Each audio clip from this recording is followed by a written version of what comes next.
got to my deck profile for BCS Vienna, which was in Austria. It took place over the weekend. I placed second, quite surprising with this because I actually didn't test this at all.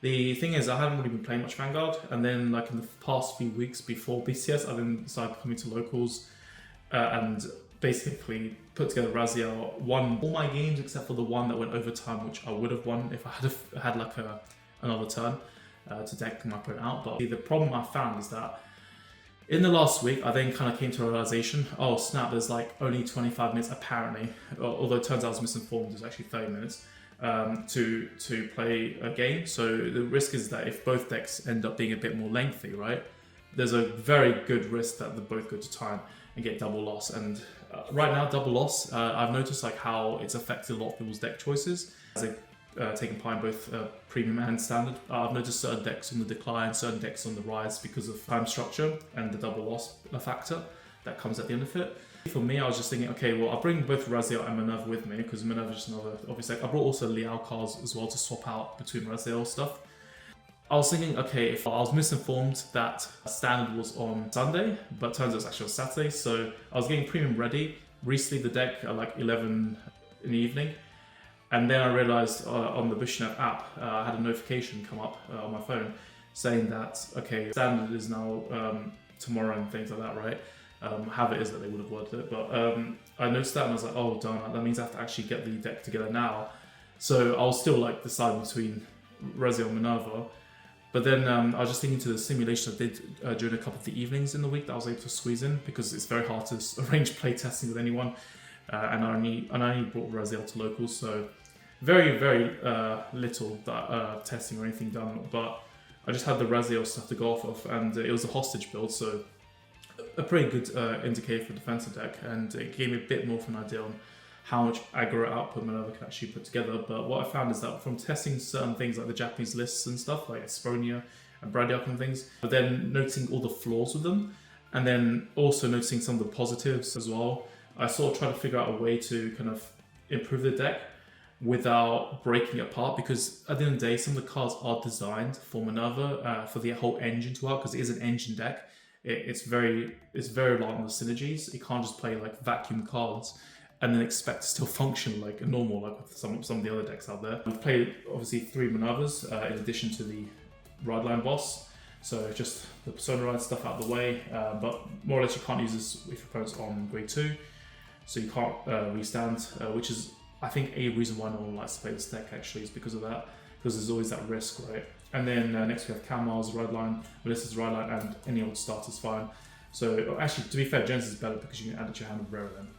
But what you do is you soul charge 2 every turn from the top 5, which means you can set up your pieces, find useful cards, and then just just kind of just set up pieces more or less. So witches, grade 3 regardless, so that Minerva's skill can give 5k to front row.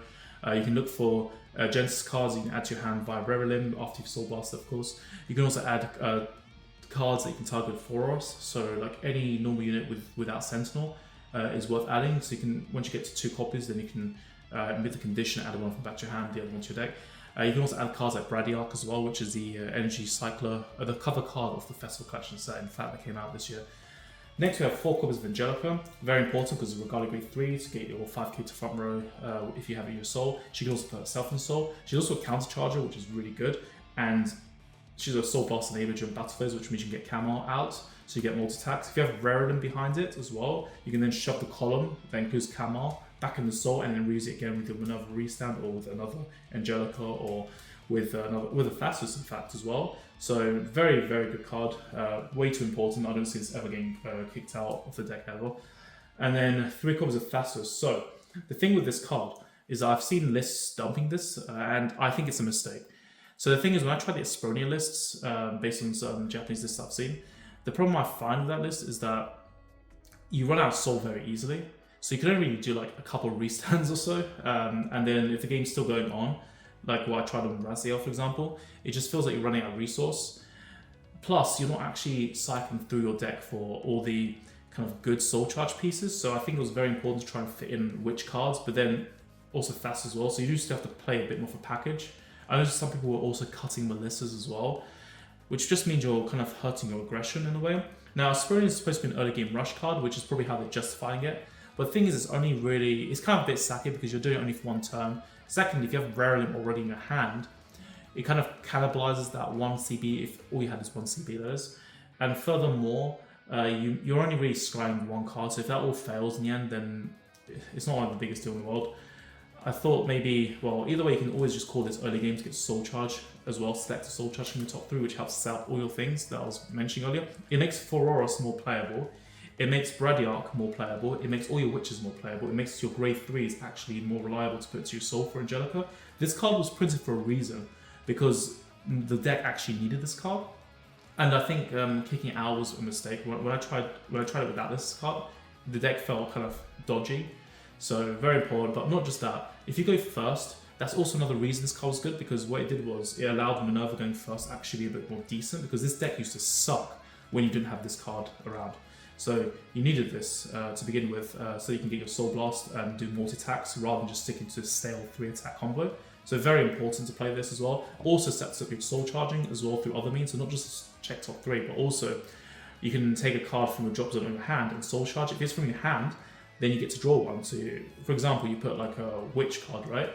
You can put that into Soul and then draw one. Obviously the draw one is going to depend a bit, because if you use Minerva to Soul Blast and look at the top of your deck, if you see a trigger, you may not want to do that, but if you do see a trigger, you just take it from drop zone. If you see a perfect card or something that you actually really want, and that in that case, what you would do is you just put a card from your hand to Soul and then draw the PG, and then your actual stack begins after.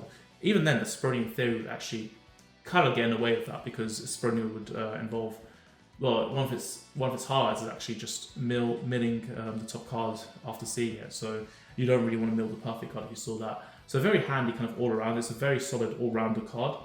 And just to have to be a bit more aware as well that the on-place is mandatory. So if you do the on-place, you have to actually check the top 3, which will disrupt your Minerva stack. So just be careful of that. Call this first before you check with her. And then next we have 3 copies of Kamar, just so you can have more cards to Soul Blast and multi-attack with for CB1 as well. Very important card in the deck. 3 Fororos, very good card. If you have 2 copies of a card, so what you do is Soul Blast, you take 2 copies from your drop zone after that, so that can include your 2 Soul Blaster cards as well. They have to be normal units without Sentinel, so they don't have to be just Genesis, they can be Ked Sanctuary cards as well. And then you just put one into your deck and shuffle, and the other one goes back to your hand. So you can put something like, for example, Divine Sister Biscotti, you can put Minerva for your Persona Ride turn, you can put Angelica back to your hand and just immediately call it. Or even Rariling, the grade 1, that's actually in fact one of the best targets. I think Angelica and Rariling are generally the best cards. Biscotti is also a decent target as well to use for Fororos. I think with Minerva, obviously you do want to add this to hand, but what you can always do is you can always go the other way around, where you just try and get Rariling first. Because if you get Rariling, what you do is you use this to basically add cards that you need right now that you can attack and boost with during that turn, because it's a main phase thing. Whereas this is a battle phase card. So basically anything you don't need right away, just reserve it for this, such as additional copies of Minerva, because if you're doing it during battle phase, then you don't really, at that point, well, Angelica is not useful anyway until next turn, and neither is Minerva. So at that point, you just prioritize Minerva, use this to prioritize something like that, or even this, in which case to add to hand, and obviously this can then compensate to get that back because you've got this. And then furthermore, this is just too good, because then what you're doing is you're extending back, so you're compensating your Soul Blast 2 anyway with this, but then you can shove back your Witches to Soul. So let's say you have Cam on your hand, you call it, you can then just shove it back in and then just Soul Blast and do more attacks. Or you have Angelica, you can then Soul Blast the Camel, place it there, shove this column in, and then Soul Charge them, and then use Minerva, or even another copy of Angelica that's already here, and then you just go for another attack. So you've got like a whole bunch of line of players, but it's just all this stabilization that the deck can do. That's why you need to have all these pieces floating around, and I think it's kind of a mistake to just dump, like, for example, play like minimal copies of this, like 1 to 2 or 0 even, which I've seen Fearless doing. I think this card is too important. Obviously 4 might be a bit too many because you can't use it early game, but 3 I think is healthy, because at least you know you're going to get it. And this can also add this card back to hand because of Genesis. So if you do end up seeing this during your right line Soul Charging, and also during Thassus, you can then just Soul Charge it and then just use this to add it back to hand and have it set for next turn. So really just making sure you play like about 3 copies of a lot of these cards is helpful, because it means you've got a decent chance of always seeing them during the game. So it just adds a lot of stability as well to the deck. 4 copies of Divine Sister Biscotti for Energy Plus 3, you can basically draw a card. It works all throughout the game. Also, while guarding, you can use it to draw. So guard or discard for ride line, either one's fine. And you can also call it to look at top 3 and stack a trigger, or call a card if it's during your main phase as well, which is always going to be in your main phase because you don't have any superior call methods for this anyway. So very handy card to have as well. But the thing is that because we're using the energy mechanic, there is a chance that you don't actually use up your energy efficiently because all you're playing is just 4 copies of this. Foros can help you kind of maximize a bit more on that. But otherwise, you also have Bradyarch in addition. So Bradyarch is another energy plus 3. What you do is you remove this card from the game, either from your drop or from your soul, and you just add back a discard card to your hand. So if you discard for your ride line, if you already had this out or in your drop zone, then you can just remove from the game, add it back to your hand for energy plus 3. And it's quite interesting because what you can also do is you can also just call it and then still remove it from the game and keep a card. So what you get to do is you get to make the best of both worlds, which is that you're rushing in the early game with it, and this card has on-play stack ability as well, so you can stack a trigger on top, like look at the top card and then put it to the bottom.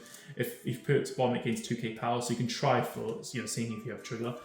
And then having that extra 2k is handy if your opponent's already on grade 2, then you're able to hit them anyway, still on its own with this card without having to have a unit in front of it to boost with. So very useful as well for all those reasons. And the thing is, if your opponent attacks into it in the early game, like let's say they try to clap you back to stop you from rushing back at them because you've already started hitting them hard, they're still punished because even if this is on the field or in the drop zone, you're still just going to remove from play and return your cards. And the thing is, returning your cards to hand is really good because not only are you doing your ride line, but you're also doing it because it's Minerva. So this is actually one of the best decks you can possibly use it in because you're always going to be discarding this deck, which means that you're always going to conserve your card. And the thing that's also handy is that when you're using cards like, say, Rarelin, which can add, say, Minerva to your hand, right? Usually what you want to do in Genesis is you do really want to spout your entire board so you can actually, board rush your opponent and keep hitting. What used to happen a lot of times is that you try to conserve a Genesis card, so you always have like a suboptimal attack combo. But now with this, you were able to always add a Genesis card to your hand and then just have that as a discard cost. But let's just say this is the only Genesis card you have, right? And you're like, oh darn, I don't want to lose out on my Persona Run next turn. Well, now you can keep it because of Bradyarch being set up. So it really just helps to kind of make it so that now with this kind of entire kind of circular flowing engine that you've got going on here, it means that it's very safe to kind of like push more with this deck and kind of keep the whole kind of ship together more or less, because Minerva's always had that kind of issue where things can kind of backfire and stuff starts crumbling apart, which is why these deck lists are super sensitive. There are people who've tried to do all kinds of like changes with it, and I think they run into all kinds of risks in the process because of doing that. So all in all, really good card. And if you do Superior Call over it, then that's fine because at least you know it's going to be a +1 anyway when you're calling back a discarded card. So it's all fine. You can even do it mid battle with Angelica or Thassus or something to call over this, like whether it's in your front row you call Kama or back row you call Melissa, whatever you want to do. You know it's never going to be a neg really. It's almost like Applewood Cider when you bounce back to your hand, similar to that kind of. 4 copies of Rarelin. So besides what I mentioned earlier, you can soul charge the column and put stuff into your soul, and then add the Genesis to your hand. The other good thing is that on place it's basically one soul lost, one draw card, and then place it. So it's basically just like Wisdom at the beginning that cleared the world. The order card that a lot of people play in Keta decks, that card is the same thing as that, just a smaller scale version of it. And then we have 2 copies of the main deck Melissa, because it's free, it's so good, it's an insane card. Because we're playing Thassus as well, you have to play Witches, of course, including Melissa, to try and have more soul charge targets to maximize the efficiency of it. Obviously, you draw too many Witches, they're kind of just dead cards a lot of the time, that are just there to be discarded and they're not really that good in general. So there is a downside, obviously, with playing this stuff, but I think pushing harder is very important as well. And with cards like Thassus, being able to soul charge your hand or any of the sort, really, you still got ways of making use of it, and calling it from soul is just too good. It's a free +1 and the potential soul charge, because you do need to soul charge as well to keep your soul engine going. And then we've got 3 perfect guards, obviously. 1 sanctuary. It doesn't matter which one you play, to be honest, but I always forget about the other one because I creased it when I wanted to try this one out, and it was just kind of a mess. But to be honest, the other sanctuary I mainly only want it for drag jolt anyway. However, this is good against Chronojet because if they leave next stage and they go, obviously Sanctitude has always been better against the base Chronojet, but if you use the old Sanctitude you have to actually discard a card, whereas this one doesn't, so it's good for that. We've got Pot of Greed to draw 2 cards, Radiant's Caliburn to draw 2 cards, but you can also move to Salt and Counter Charge as well, so that can be handy, but more so the draw 2 is the main reason I use it. I just dump it immediately to draw 2. The deck doesn't really have the worst counterblast issues because we're not playing a Spronia, We're playing Floros, which can help bring back Angelica for free. And then, when I say free, I mean not using CB. And also, Angelica will always be able to countercharge for you as well. So there's just so much, it's so easy countercharging this deck that you don't really care about the countercharge that often. But if it comes up, it comes up, of course. But really, it's mainly for the draw too. For the effect crit, this is really good in this deck because Minerva can gain 2k from it. If you're boosting with 8k, that's a 23k column. That excludes all the 5ks and 10ks you gain from her skill Angelica and Persona Ride. So what you can do is you can then call Melissa from your soul after that battle and then attack again for a magic number, all because you use the crit. Plus it gives you soul, which matters as well. Then 4 vanilla crits, and then 3 draw triggers, which sometimes I do want to play fronts because I do play quite a handful of draw cards, and obviously if you draw into this, it feels bad. But if you damage trigger it or drive trigger it, it feels okay. So it's kind of, this is actually one of the less convincing cards to play, to be honest, in this entire deck. Keto over trigger, I prefer this OT. I think it does more usually. If you see on top of your deck as well, via Minerva or Biscotti, it's really good because then it means, okay, I won't use Angelica to attack, I'll just use Minerva or something and then have Angelica do the attack after. You can sort of map out your attacks based on that, but otherwise, usually you're going to be able to make use of this OT anyway because a lot of times you're trying to call cards into the, well, have 2 rare cards in the front row in the first place, so you'll have at least 2 drive checks either way. So it's very useful and it pluses your hand while also threatening your opponent. It's a really annoying over trigger for the opponent to deal with a lot of the times, so I've kept it as is. And then 4 heal triggers obviously as well because we don't have any reason not to heal in this deck, unlike Gabuelius, where Gabuelius punishes you if you do heal in your drive checks. These were the prize cards I got given, so we've got the Now marker and also the Stoicheia over trigger as well. Well, sorry, not Now marker, the energy generator. But I don't know, I'm not sure if I'll end up keeping them or not. But I don't really expect to get that far. I did kind of think of a few things in my head during the week and it just kind of, it just all kind of came together in that kind of moment.